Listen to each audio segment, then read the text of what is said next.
Welcome to Black Book TV, where we spotlight Houston's best Black-owned businesses. I just want to see Black businesses do well. That's it. Yeah. Because you're basically telling them, like, I'm necessary. You are. One thing about God, he will give you the vision. What's up, Black Bookers, and welcome to another episode of Black Book TV, where we highlight the most phenomenal, brilliant, aspiring entrepreneurs, business owners, community leaders, just people out here doing it. And today, we have a very special guest joining us, Laura McCullough, the visionary behind M3Photography.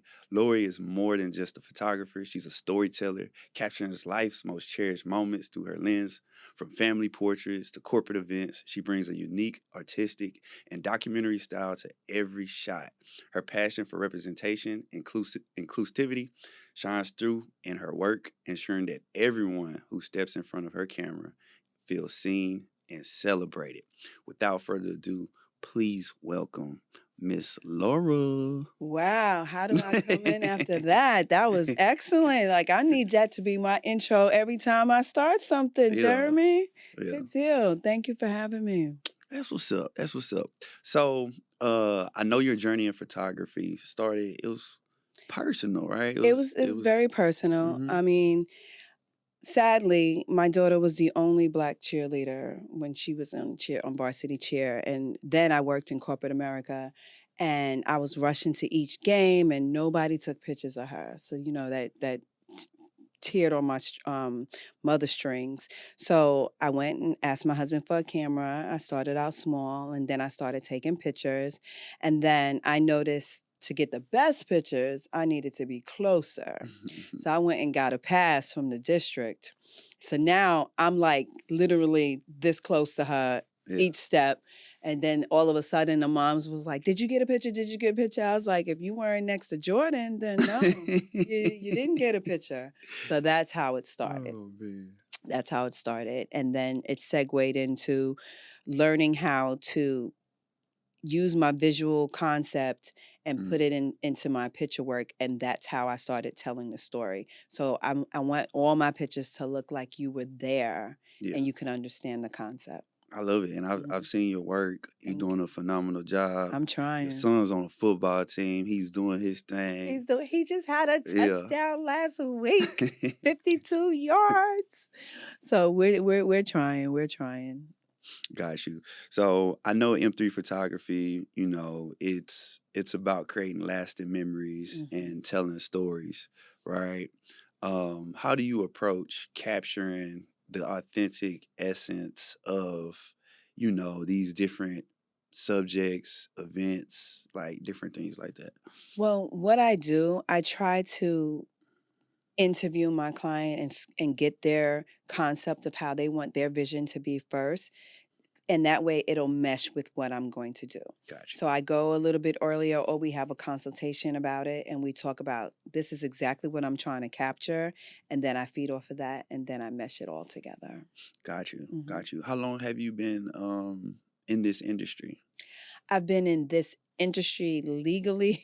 Say legally. Legally. But I actually started my business in COVID in 2020, but I started when I was taking my daughter's pictures in 2016.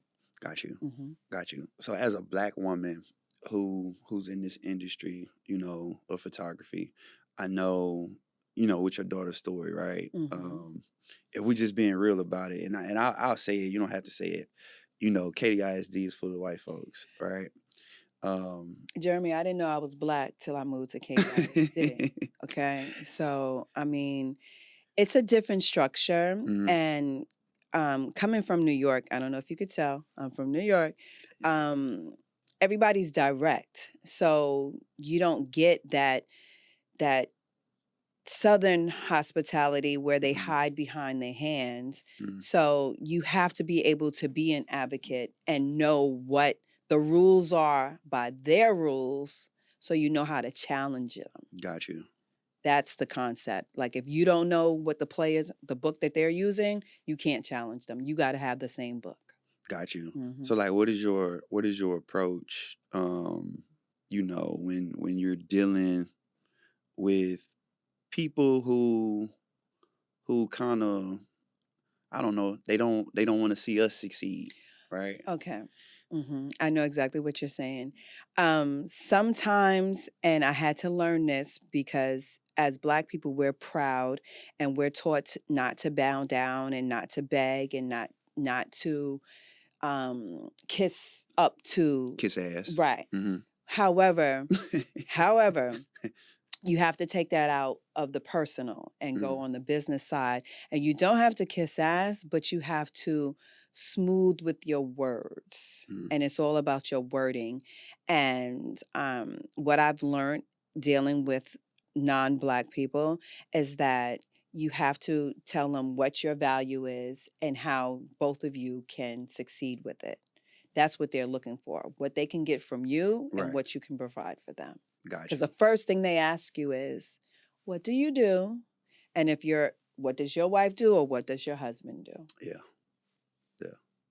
Well, it seems like it's been working for you. Yes. You've partnered with KDISD Athletics for the second or third? This is the third year. Third year in a row. Third year. Like how does it feel to, like you said, it started in 2016, with your daughter taking pictures and all this kind of stuff, and how you've grown to now where you're like a respected photographer and people look forward to seeing you on the field. It's such a refreshing feeling because it has the pros and the cons. Like I can't hide from it now. Everyone knows who Laura McCullough is. I mean, I'm the only Black female photographer on the field. So that already is a target on my back. So, some moms will, you got to remember, I'm also a mom too. Yeah. So some moms will be like, how she get to be down there? But when I'm on the photographer hat, it's a whole different ball game when I'm on the field, and I love it. And you get to capture the originality of the game in its authenticity live when you're that close. Got you. So yeah, great. no, that's cool. That's super dope. Do you do videos as well, or are you just strictly focusing on photography? I'm strictly focusing on photography. However, you did inspire me a little bit. I'm gonna have to invest in a drone, Okay. and start capturing it overhead because it looks a whole different ballgame. So I've been doing little bits and pieces, like behind the scenes with my camera, just testing it out with my phone, and then I'll graduate up to that to do some behind the scenes. Cool. Yes. So, And in terms of photography, I know you like those live action shots, sporting events, and things of that nature. Have you ever considered branching out into like real estate or like food restaurants, that sort of photography? now I do get asked that often because I know a lot of realtors, but what I've been looking at in the comparison, a lot of real estate photography requires drones, and it gives it a whole different visual concept. So I know my lane. So I gotta stay in my lane first, and then when I graduate, that's something I'm gonna look into. Got you. What is some advice that you would give to a person who's interested in, becoming a photographer? I think the best advice that I would give someone is that stay with your own originality. A lot of photographers, we get caught up in trying to be like another photographer. Okay. And I forgot the syndrome they call it. Imposter syndrome. Right. Yeah. So that will mess with your psyche. Figure out what you love, what's passionate to you, and then go with that concept and work on it and practice it. Just like medicine, they're practicing. You have to take time to practice your photography. You can't just go out and do it. Just see what works best. Test your lighting. Do something on a regular day that you're just playing with your camera just to see how everything comes out. That's my best. Got you. And what advice would you give to clients when they're booking a photographer? Just like, I don't know, some etiquette that you would say, like, hey, when you're booking a photographer, here's some things that you may want to consider, or here's some things that you should expect. Well, one thing I say with my clients in a consulting is that what is your expectations from your photographer? Do you expect your photographer to get down on the floor and get shots? No, these are things that you need to ask because it depends on where the venue is. I'll use a tall couple, for example. If you're going to use a short photographer, I need to be able to get at a height so I can get that right angle of you. So those are things that you need to ask your photographer. What is your specialty? Like, what do you do, and how you would bring it all together? Gotcha. So that's, yeah. Okay. Yeah, the reason why I asked is Mhm. because I don't do photos. Right. I kind of get into it like, you know, if I really know you, Mhm. but again, it goes back to expectations. I'll tell you like, hey, my specialty is video, right? I Mhm. don't do photos, and Right. I'll give you suggested photographers to use, right? Exactly. Mhm. But I have these clients with these wild expectations. That's because everybody is watching Instagram. So they think, they really think that my camera is just point and shoot. Yeah. And I'm like, it's not a point and shoot camera. Like, I have to go at a different angle. And that's why you lay down the expectation first. And you go, okay, you have to realize Instagram is a minute and a half. Yeah. That's like really an hour or two of video that Yeah. you've cut, and people don't realize that. So you have to give them an explanation. Right. And then they don't understand the editing time. So like, man, they be like, hey, you shot this yesterday. I want my video tomorrow. I'm like, I'm getting texts on my way from the shoot. Okay, when will they be ready? I just left you. Do you like, it's not on my phone? Like, so you have to, I learned that education is key. So you do have to tell people things. You do have to explain, because not everybody knows. People really think you're just videoing or you're taking a picture and you're done. And they don't realize you have to go back, upload it, edit it. It's very time consuming. So those are all factors that you explain and you let people know firsthand. And that's where I realized that becomes a better expectation when you let them know in advance. Got you. Mhm. So you've been nominated for a Cinematic Excellence Award from BlackBookHouston. Depending on when this drop, Mhm. it'll probably be before the gala. It might be after the Okay. gala. But what does it mean to you to have been nominated for that award?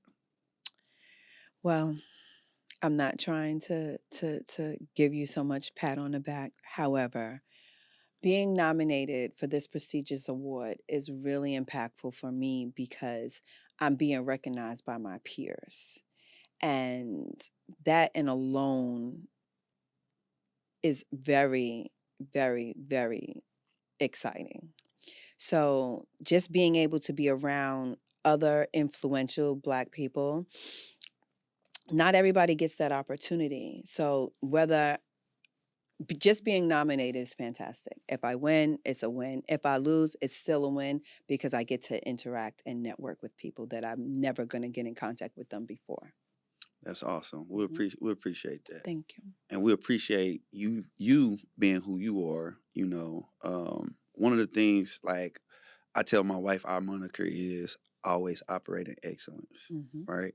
So everything we do, we want to operate in excellence, make sure that we're doing things to the best of our abilities, no matter what. Right. And I think because of that, when we have these awards, the people that gets nominated, we look at them as people who are also operating in excellence. So like you said, whether it's a person that wins or lose, I feel like it's nothing but Black excellence. Absolutely. Every year at our gala. Absolutely. Because you have the top people who are consistent, who are, quality, and that's really out here doing it, right? And it doesn't matter if they just started a year ago or they've been in business for over 20 years. We put everybody in that same room. So that's wonderful to hear. I appreciate you for coming to our inaugural gala and taking pictures and taking photos. We got some great feedback from that. Good. Thank So, you. That was a beautiful experience. And Yeah. That was my first time working with two cameras at the same time. Okay. So yeah, I was really doing my thing. I was so proud of myself. I would have never known had you not said that. You look like a professional. Like you've been doing this, Okay. Well, you are a professional. You look like you've been working with the two cameras for a while. You did Because it was funny when I did the reel of the recap, my mentor was like, okay, two cameras. I see you. I see you. So yes, it was excellent.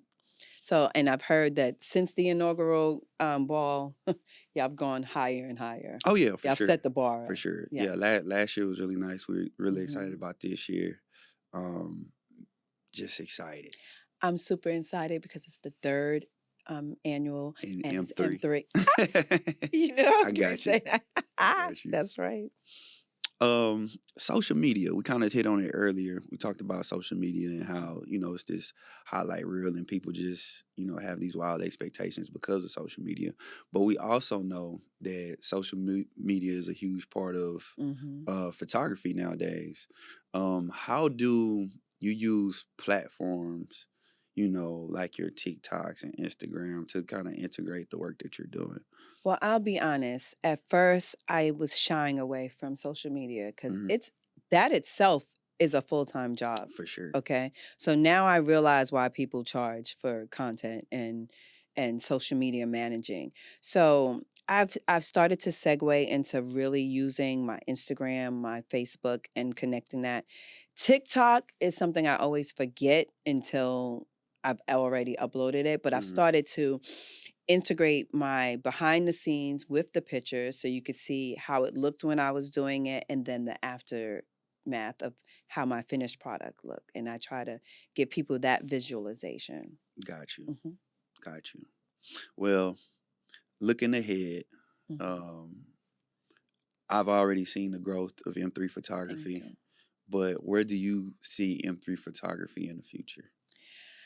I feel now that I have a lot more confidence and interacting again with other influential Black people as yourself and your wife, that it pushes me to do better. And even meeting the photographer who took my nomination pictures, Oh, he yeah. inspired me as well, Rashid. So I feel that the growth for M3 Photography for the next I like to do short-term goals before I do long-term Hmm. goals to make it more realistic. So I feel like for the next 3 to 4 years, M3 Photography will be enhancing their behind the scenes, integrating it with videography. Like, I'm not going full scape into the No, videography do field, your but I'm thing. gonna perfect it a little bit, fine tuning it so I Hmm. can mesh everything all together and get more of the clientele that I need to keep the business sustaining. Got you. That's Hmm. awesome. That's awesome. And you always know Black Book Houston is here to support. So anything Thank that we you. can do to help, advance you in your business, just definitely let us know. Where can the people find you, support you, and tap in? So all my social medias are at M3 Photography Shoot. So it's on Facebook, Instagram, and on Twitter, it's at M3 Photography. And then if you can't remember all of those tags, you could just go to Linktree / M3 Photography Shoot and everything will come up. Well, cool. Well, thank you again for coming on Black Book TV. Mm. I've really enjoyed this I conversation. did too. For my listeners and viewers out there, I hope y'all enjoyed it as much as I did. Make sure that you like, share, subscribe, leave a comment. Make sure that you support M3 Photography and support Black Book Houston as well. Our social medias is at Black Book Houston on all social media platforms. And again, like, share, and subscribe. Until next time on Black Book TV, peace. Peace.